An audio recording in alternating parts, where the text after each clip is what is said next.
Kita berdoa. Mengiring Yesus itulah kekuatan kami. Mengikuti Yesus itulah penghiburan kami dan sukacita kami.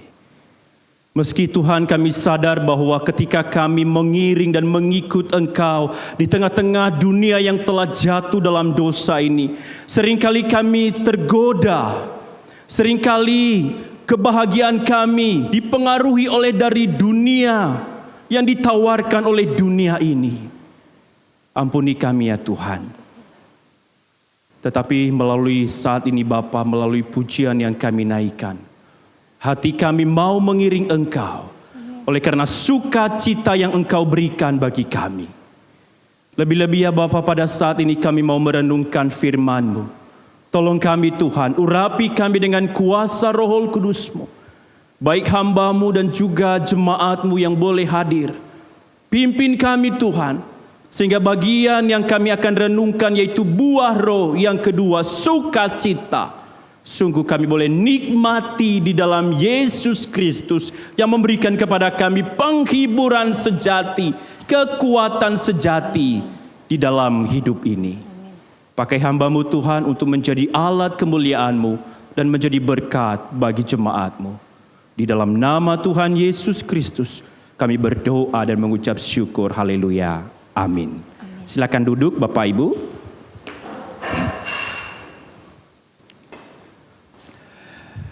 Sebelumnya saya mau menyapa kita sekalian. Shalom. Sepertinya suaranya masih belum keluar semua atau lantang begitu ya, mungkin karena hujan di luar sana. Tetapi hal itu saudara tidak melemahkan ataupun memadamkan semangat kita. Sekali lagi saya menyapa kita, Shalom. Selamat pagi. Ada sukacita? Ada sukacita? Amin ya, kita bersyukur karena buah roh yang kita akan bahas pada saat ini adalah sukacita. Mari saudara, sebelum kita lebih jauh di dalam perenungan firman, saya mengajak kita untuk membaca satu bagian firman Tuhan dari Galatia dan juga Filipi. Pertama-tama mari kita membaca dari Galatia pasal yang ke-5 ayat yang ke-22 dan ke-23. Pertama-tama kita membaca dari Galatia, surat Paulus kepada jemaat Galatia pasal 5 ayat 22 dan 23. Kalau sudah menemukan, saudara, kita boleh memperhatikannya. Tetapi buah roh ialah kasih, sukacita, damai sejahtera, kesabaran, kemurahan, kebaikan, kesetiaan, kelemah lembutan, penguasaan diri. Tidak ada hukum yang menentang hal-hal itu. Selanjutnya saudara, mari kita membuka dari Filipi pasal yang ketiga ayat yang ke-10 sampai ke-14. Filipi pasal yang ketiga ayat yang ke-10 sampai 14. Kalau sudah menemukan, kita membaca bergantian ayat ini. Saya membaca ayat 10, Bapak Ibu membaca ayat 11, kita bergantian sampai ayat yang ke-14. Filipi pasal 3 ayat 10 sampai 14. Yang ku kehendaki ialah mengenal Dia dan kuasa kebangkitannya dan persekutuan dalam penderitaannya, di mana aku menjadi serupa dengan Dia dalam kematiannya.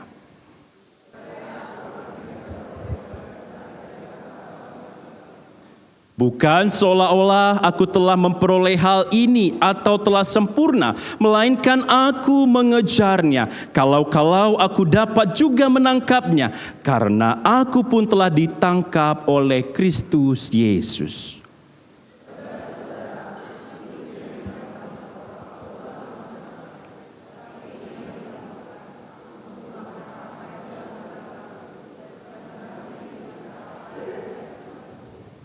Dan berlari-lari kepada tujuan untuk memperoleh hadiah, yaitu panggilan surgawi dari Allah dalam Kristus Yesus.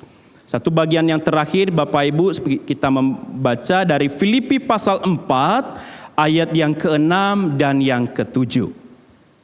Filipi pasal 4 ayat 6 dan ke-7. Saya membaca ayat 6, Bapak Ibu jemaat ayat yang ke-7.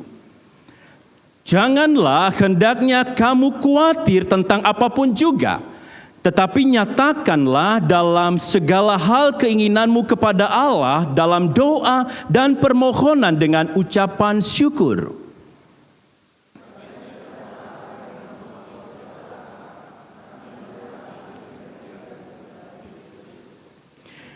Berbahagialah setiap kita yang membaca firman, melakukan, terlebih merenungkannya di dalam kehidupan setiap kita. Bapak, Ibu, dan Saudara yang dikasihi oleh Tuhan, tema kita pada saat ini yaitu buah roh adalah sukacita. Nah, Bapak Ibu, berbicara tentang sukacita, saat ini saya ada memiliki hadiah tahun baru yang saya akan mau bagikan kepada Bapak Ibu secara cuma-cuma bagi Bapak Ibu yang bersedia dan mau maju mengambilnya di depan. Kira-kira ada Bapak Ibu yang mau? Dengan cuma-cuma saya membagikan sukacita melalui hadiah atau kado tahun baru ini. Silakan bagi Bapak Ibu yang mau maju ke depan, mau mengambilnya. Ada yang mau maju?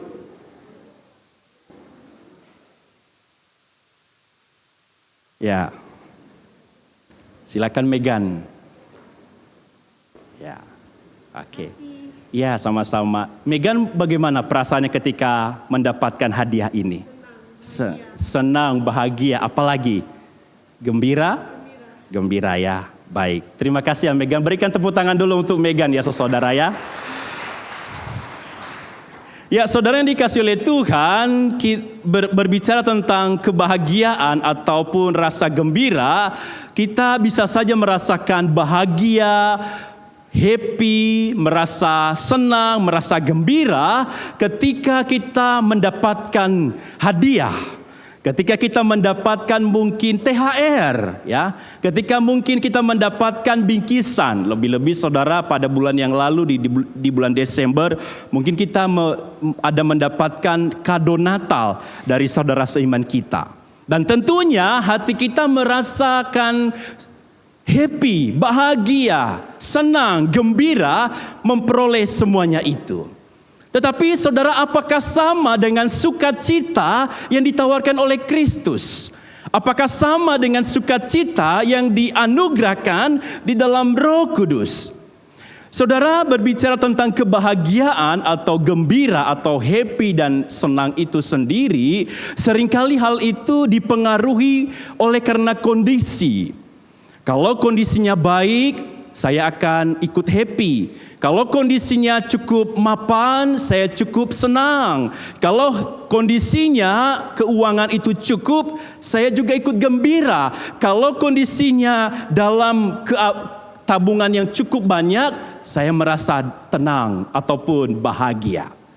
Tetapi saudara, rasa bahagia, rasa happy, rasa senang yang ditawarkan oleh dunia ini adalah sangat cepat begitu berlalu, adalah sangat cepat begitu hilangnya, adalah sangat cepat begitu sirnanya. Misalnya saja saudara ya, ketika seseorang mungkin mendapatkan satu informasi bahwa orang ini mendapatkan promosi jabatan dari atasannya. Tentu dia sudah membayangkan akan ada gaji yang naik, posisi jabatan yang cukup mapan, dan juga posisi yang layak. Tentu secara hati akan sangat senang, bukan? Akan sangat happy. Tetapi jikalau dalam kondisi yang sama atau dalam waktu yang sama, tiba-tiba orang itu diberikan kabar melalui via WA atau telepon atau SMS bahwa dia mengalami satu musibah. Entah musibah kebakaran ataupun musibah kedukaan. Apakah perasaan happy-nya akan tetap ada? Tentu tidak, saudara, akan sirna begitu saja ketika dia mendengarkan satu berita yang cukup menggeparkan hatinya, yang cukup mengagetkan dia. Entah musibah karena kebakaran rumah, ataupun ada kedukaan, orang yang dikasihi tiba-tiba lenyap dan meninggal. kebahagiaan ataupun kegembiraan, rasa happy karena dia telah mendapatkan promosi jabatan seketika hilang lenyap. Karena kenapa? Kebahagiaan ataupun kegembiraan, sukacita tersebut ditawarkan oleh dunia.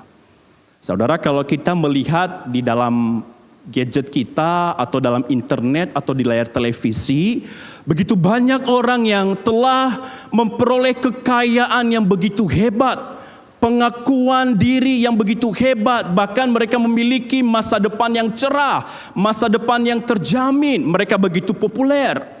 Tetapi saudara, ketika mereka telah memperoleh segala sesuatunya dalam dunia ini, hal itu juga tidak menjamin kebahagiaan mereka akan terus mereka alami dalam kehidupan mereka. Ada satu kekosongan di dalam hati, ada satu kehampaan di dalam hati, meski telah memperoleh segala sesuatu, meski telah memperoleh kekayaan dalam dunia ini. Ada satu kekosongan, ada satu kehampaan di dalam hati orang-orang yang belum mengalami sukacita di dalam Kristus. Saudara, kalau kita melihat berita ataupun di dalam layar handphone, ada begitu banyak orang yang hanya untuk mengejar, memburu kebahagiaan, mereka rela untuk jatuh dalam dosa. Misalnya saja menikmati ganja, misalnya saja menikmati sabu, misalnya saja menikmati opium, dengan berpikir bahwa ketika menikmati semuanya itu, mereka mendapatkan kebahagiaan, mendapatkan pikiran yang fresh, pikiran yang segar. Apakah seperti itu Bapak Ibu? Mungkin sesaat iya. Tetapi setelah efek itu selesai, mereka akan kembali kepada kondisi di dalam pergumulan, di dalam persoalan yang mereka alami di dalam kehidupan ini. Sehingga saudara, kebahagiaan yang ditawarkan oleh dunia akan mudah lenyap, akan mudah sirna. Sekalipun sesaat kita mungkin merasa senang, tetapi tidak cukup bertahan lama di dalam hati kita. Saudaraku yang dikasihi oleh Tuhan, saat ini Paulus sedang membicarakan kepada kita melalui jemaat Galatia, yaitu buah roh sukacita. Sukacita yang Paulus maksudkan dalam bagian ini adalah satu keyakinan, ketabahan hati di dalam Kristus, bahwa Kristus memberikan segala yang terbaik menurut waktu dan kehendaknya. Sukacita yang dimaksudkan oleh Paulus adalah satu penghiburan kekuatan dari Allah Roh Kudus bagi kita yang percaya untuk selalu tabah dan memuji Allah sekalipun kita di dalam linangan air mata. Sekalipun kita di dalam kondisi yang tersakiti, sekalipun ada orang-orang yang mencoba menyingkirkan kita, sekalipun ada orang-orang yang menyakiti perasaan kita, bahkan di dalam duka sekalipun, sukacita adalah penghiburan, kekuatan daripada Allah Roh Kudus di dalam menerima segala musim kehidupan, kondisi dalam hidup ini dengan pertolongan Allah Roh Kudus. Sehingga saudara, jikalau kebahagiaan duniawi itu menawarkan sesaat, tetapi sukacita itu adalah terus-menerus, baik musim dalam kondisi suka maupun duka.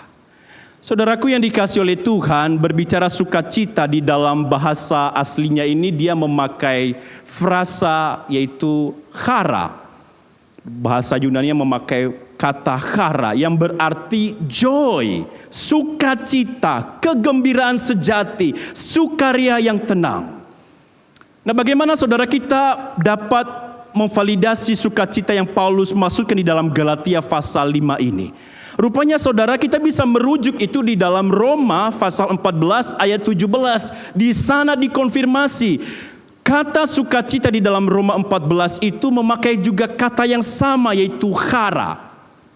Roma 14 ayat 17 berkata, sebab kerajaan Allah bukanlah soal makanan dan minuman, tetapi soal kebenaran, damai sejahtera, sukacita oleh Roh Kudus. Sehingga sukacita dalam bagian ini bukan sukacita dari dunia, bukan sukacita ketika kita healing ataupun liburan mengelilingi dunia. Sebab kalau kita pun setelah kembali pada aktivitas kita, kita akan kembali pada menu awal kita, yaitu ada satu kekosongan, ada satu kehampaan. Sukacita yang ditawarkan oleh Kristus adalah sukacita yang bersumber daripada Kristus sendiri. Bahwa segala musim kehidupan itu Roh Kuduslah yang menguatkan dan memampukan kita menjalani hari-hari kita yang tidak mudah dalam dunia ini. Saudaraku yang dikasihi oleh Tuhan, Paulus menulis surat ini yaitu kepada jemaat Galatia pada saat itu. Dan Paulus mengingatkan kepada jemaat Galatia karena mereka telah mengalami kemerdekaan di dalam Kristus. Kalau kita membaca saudara di dalam Galatia pasal 5 itu judul perikop yang paling atas itu kemerdekaan Kristen. Sebab jemaat Galatia pada saat itu saudara sempat dikaburkan dengan Injil yang lain. Dalam pasal pertama, pasal kedua, pasal ketiga dalam Galatia kita bisa melihat bagaimana jemaat Galatia itu dikaburkan, diburamkan dengan Injil yang lain. Maksudnya adalah mereka diajarkan bahwa diselamatkan bukan hanya melalui Kristus, tetapi dengan melalui sunat ditambah juga dengan melakukan hukum Taurat. Ketika itu Paulus menegur jemaat Galatia dan mengatakan bahwa terkutuklah mereka yang mengajarkan Injil yang lain. Dan setelah jemaat Galatia mendengar bahwa hanya diselamatkan oleh Kristus, sekarang Paulus mengatakan kepada jemaat Galatia, kamu diselamatkan oleh Kristus. Nah, setelah mengalami keselamatan oleh Kristus, jemaat Galatia diminta oleh Paulus, kamu hidupi buah roh, yaitu sukacita. Kamu jangan lagi hidup dalam kedagingan. Kamu jangan lagi hidup dalam hawa nafsu dan segala macam dosa. Kamu hidup di dalam roh dengan pertolongan Allah Roh Kudus. Sehingga itulah latar belakang penulisan dari kitab ataupun surat Galatia ini bagi jemaat Galatia. Sehingga Paulus mengingatkan, kamu jangan lagi menjadi hamba dosa, tetapi kamu pergunakan dirimu untuk apa? Untuk menghasilkan buah roh, yaitu salah satunya sukacita yang menyukakan hati Allah dengan berpegang dan juga bersandar pada Allah Roh Kudus. Saudaraku yang dikasihi oleh Tuhan, lalu pertanyaannya sekarang ini adalah, bagaimana kita bisa memperoleh sukacita sejati di dalam Kristus? Di tengah-tengah kesibukan kita, di tengah-tengah pekerjaan yang begitu padat, di tengah-tengah jadwal yang sudah mungkin banyak, di tengah-tengah crowdednya atau pergumulan kita, bagaimana kita bisa mengalami sukacita yang ditawarkan oleh Kristus? Yang pertama, saudara, adalah marilah kita senantiasa mengarahkan fokus dan pandangan hidup kita pada Kristus. Marilah kita senantiasa mengarahkan fokus dan pandangan hidup kita pada Kristus. Saudara, berbicara tentang fokus atau mengarahkan, pastinya kita sering ya kalau kita mengambil kamera atau handphone kita mau memfoto atau mengambil gambar, pasti kita mencoba untuk mengarahkannya, bukan mengarahkan kamera itu agar hasil kamera atau foto yang dihasilkan itu baik. Apalagi kalau kamera harus diambil angle-nya yang pas sehingga dokumentasi atau foto yang dihasilkan itu bagus. Sebab kalau tidak fokus, gambar ataupun dokumentasi yang diambilnya itu akan blur, akan kepotong, akan tidak bagus hasilnya. Bahkan kalau dicetak nanti fotonya tidak akan kita dapat nikmati dengan baik. Sehingga penting sekali ketika mengambil kamera kita membuat fokus agar hasil daripada foto tersebut bisa dinikmati dengan baik. Bapak, Ibu, dan Saudara yang dikasihi oleh Tuhan, berbicara tentang fokus atau mengarahkan, Paulus juga mengarahkan pandangannya pada Kristus. Paulus juga mengarahkan hidupnya, hatinya kepada Kristus. Bapak Ibu, salah satu juga pekerjaan dari Paulus adalah dia adalah sebagai tukang tenda. Dia bekerja sembari melayani jemaat Tuhan. Dia bekerja membuat tenda mungkin dari satu tempat ke tempat yang lain. Agar apa? Agar dapat memenuhi kebutuhannya. Sehingga meskipun di dalam tugasnya, dalam bekerja dan juga melayani jemaat Tuhan, hatinya selalu fokus kepada Tuhan. Hatinya selalu terpaut kepada Tuhan. Pikirannya selalu diarahkan kepada Kristus.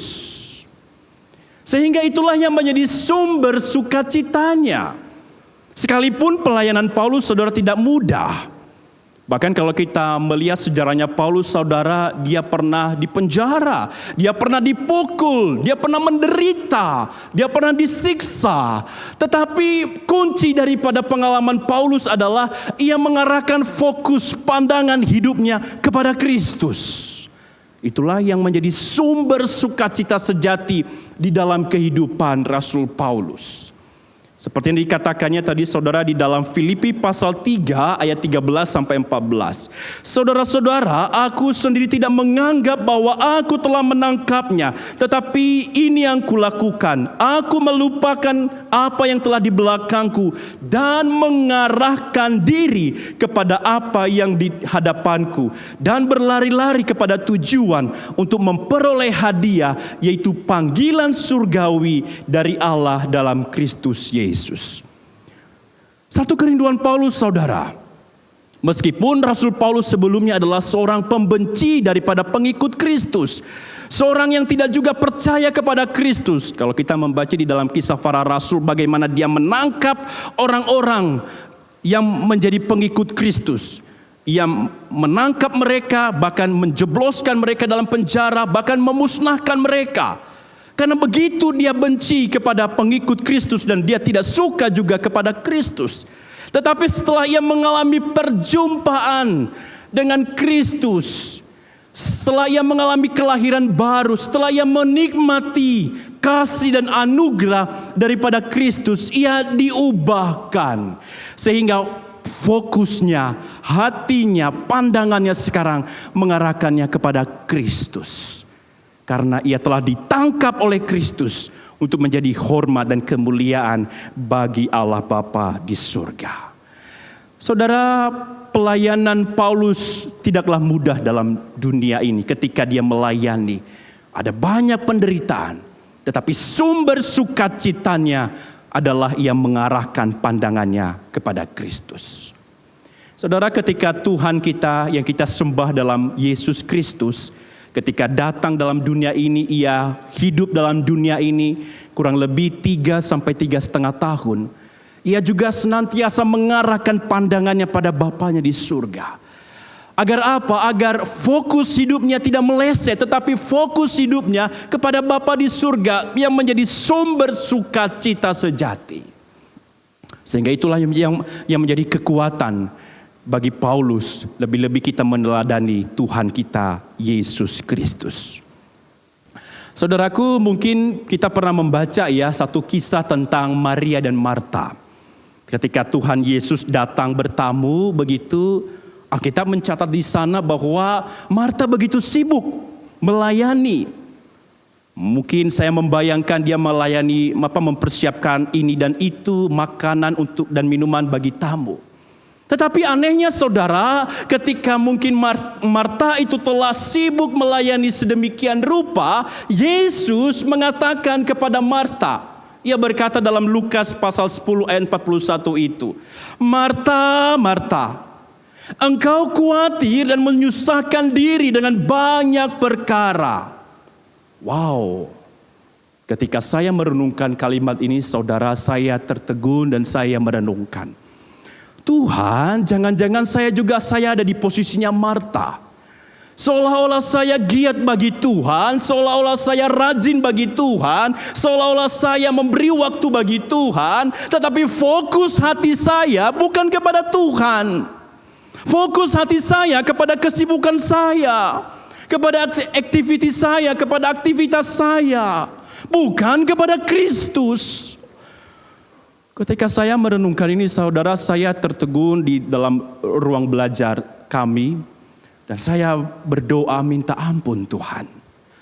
Saya pikir bahwa saya sudah mengambil posisi seperti Maria. Rupanya tidak. Fokus hati seringkali kepada hal-hal yang lahiriah. Sehingga saudara, ketika Tuhan Yesus itu berkata kepada Marta, "Marta, Marta, engkau khawatir dan menyusahkan diri dengan banyak perkara. Tetapi hanya satu yang perlu. Maria telah memilih bagian yang terbaik yang tidak akan diambil daripadanya." Wow, satu kalimat Tuhan Yesus bahwa dia memuji Maria di sana, bahwa ia tahu bahwa fokus yang terpenting adalah fokus kepada Kristus. Sumber sukacita sejati itu di dalam Kristus. Bukan berarti bahwa pekerjaan Marta tidak penting, saudara. Penting juga. Tetapi dia lalai mana yang lebih fokus. Dia pikir bahwa dia sudah melayani daripada Tuhan dan juga tamu yang ada. Tetapi Yesus menilai, kamu salah fokus. Kamu mungkin melayani aku begitu giat. Tapi hatimu bukan untuk aku. Hatimu hanya untuk pekerjaan-pekerjaan ini. Oh saudara, ketika saya membaca ini, saya benar-benar ditegur oleh Tuhan. Agar saya secara pribadi memberikan hidup dan fokus yang intens bagi Tuhan. Yang menjadi sumber sukacita kita. Sehingga inilah yang menjadi rema bagi setiap kita. Sebuah kalimat yang ditulis oleh Pak Beni dalam bukunya saudara berkata, ketika hidup tidak lagi terfokus kepada Allah, maka hati kita akan menjadi objek dan mangsa godaan dunia yang menggiurkan. Ketika hidup kita tidak lagi terfokus kepada Allah, maka hati kita akan menjadi objek dan mangsa godaan dunia yang menggiurkan. Saudara, kita bisa mengerti ya, godaan di luar sana begitu menggiurkan, godaan di luar sana begitu mengenakan. Kalau sampai fokus kita salah, sukacita kita akan hilang. Sukacita kita akan ditaruh kepada hal-hal yang bersifat duniawi, yang hanya sementara. Bukan lagi sukacita yang ditawarkan oleh Kristus. Karena kenapa? Kita salah fokus. Karena kenapa? Kita salah sasaran. Kita perlu kembali untuk mengatur fokus kita, yaitu kepada Allah di dalam Yesus Kristus. Saudara, saat ini ada begitu banyak hal-hal yang menggiurkan kita.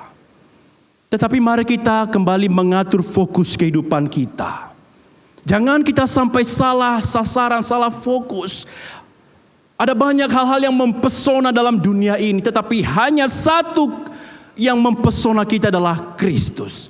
Sehingga ketika fokus kita kepada Kristus, sumber sukacita itu akan kita nikmati. Sekalipun itu sulit, sekalipun itu duka, bahkan air mata.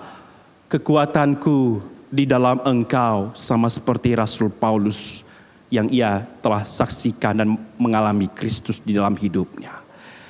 Sehingga saudara, mari kita mengatur fokus kita, yaitu kepada Kristus. Yang kedua saudara, bagaimana kita bisa menikmati sukacita di tengah-tengah dunia dengan kesibukan, dengan kecapaian dan pergumulan kita. Yang kedua adalah mari kita membangun dan menjaga relasi kerohanian kita dengan Kristus. Mari kita membangun dan menjaga relasi kerohanian kita dengan Kristus. Bapak Ibu berbicara tentang relasi pasti sangat penting, bukan ya? Di dalam kehidupan ini. Baik relasi kita dengan pasangan kita, baik relasi kita dengan rekan pelayanan, baik relasi kita dengan rekan kerja, baik relasi kita dengan orang-orang lain. Melalui relasi kita dapat saling berkomunikasi. Sebab tanpa relasi kita tidak akan mengenal kedalaman daripada orang itu. Mungkin hanya di permukaan saja. Tanpa relasi yang baik kita tidak akan mengenali sifat-sifat atau karakter dari orang yang sedang kita jalin relasi. Sehingga relasi sangat penting di dalam kehidupan ini. Hal yang sama saudara di dalam kehidupan Rasul Paulus, bagaimana ia juga menjaga, membina relasi kerohaniannya dengan Tuhan. Bagaimana ia terus melatih dirinya untuk disiplin secara rohani. Bagaimana kerohaniannya itu terus dilatih bagi Kristus. Sebagaimana yang ia tuangkan dalam kalimatnya saudara dalam Filipi pasal 3 ayat 10 dan 11 itu yang berkata, "Yang ku kehendaki ialah mengenal Dia dan kuasa kebangkitannya dan persekutuan dalam penderitaannya, di mana aku menjadi serupa dengan Dia dalam kematiannya, supaya aku akhirnya beroleh kebangkitan dari antara orang mati. Yang ku kehendaki ialah mengenal Dia." Dalam bahasa asli itu memakai frasa ginosko. Tetapi mengenal di sini Bapak Ibu bukan hanya mengenal secara kognitif. Oh, saya tahu tentang si A, tentang si B. Tetapi mengenal di sini ada satu relasi yang intim, relasi yang dekat, relasi yang erat, relasi yang terus dipupuk, relasi yang terus terjalin. Paulus senantiasa memupuk relasinya dengan Tuhan di dalam kehidupannya. Bagaimana kita bisa membuktikan hal itu?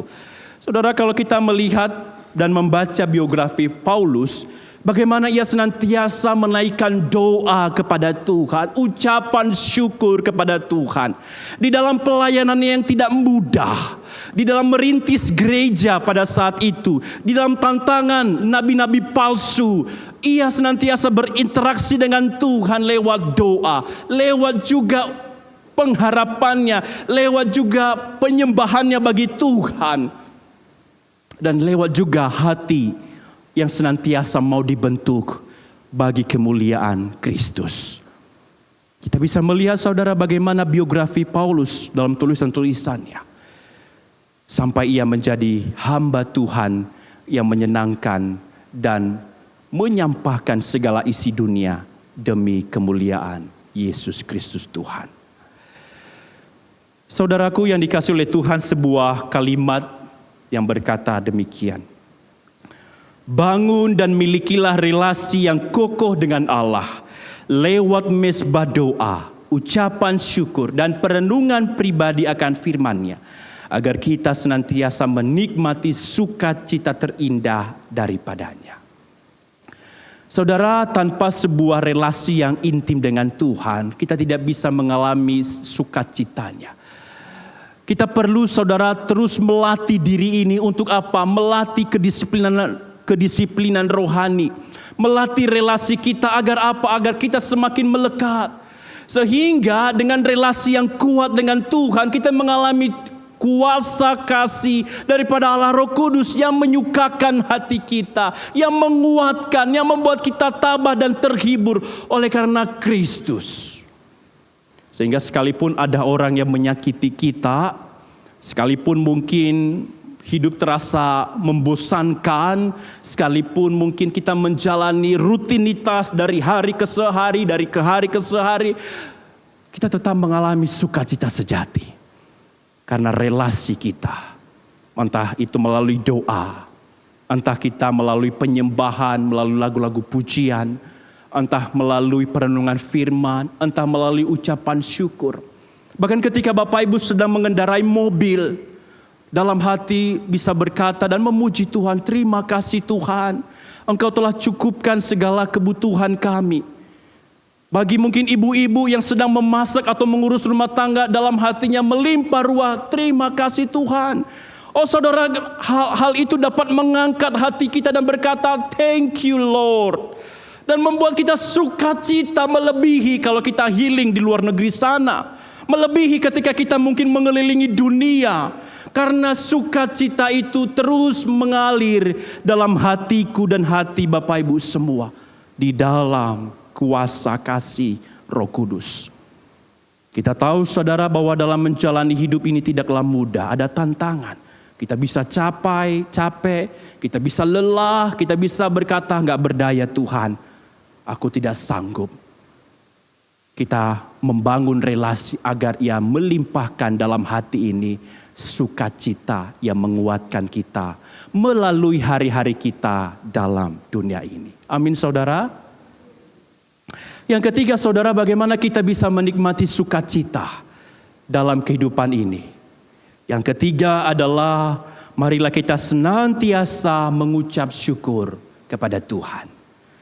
Saudara, mengucap syukur itu mungkin sudah sering kita lakukan, bukan? Mengucap syukur sangat menolong kita. Adalah mengingatkan kita bagaimana penyertaan Tuhan dari dahulu sampai kita saat ini. Mengingatkan kita bagaimana Tuhan tiada habis-habisnya memimpin langkah demi langkah kita. Ketika kita mengucap syukur, hati kita semakin diangkat bagi kemuliaan Tuhan dan mengatakan, aku semakin rendah hati di hadapan Engkau ya Bapa.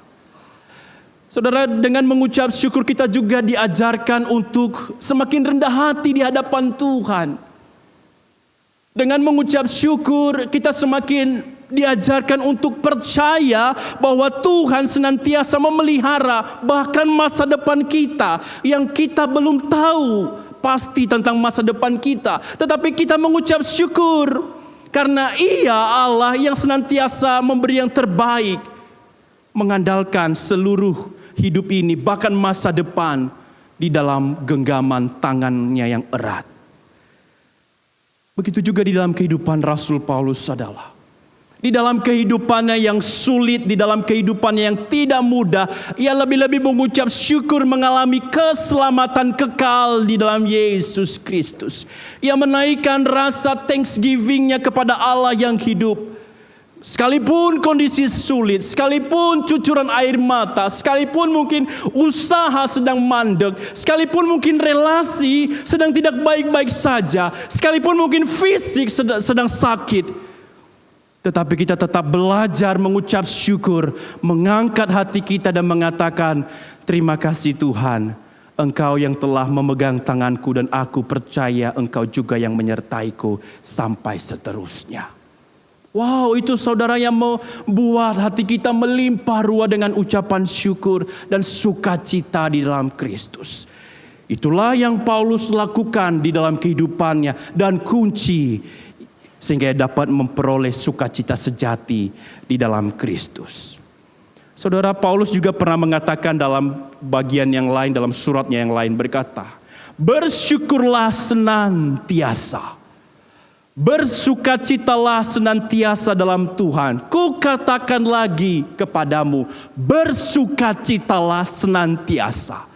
Tentu saudara, Paulus tidak akan mampu bersukacita jikalau dia tidak erat dengan Tuhan.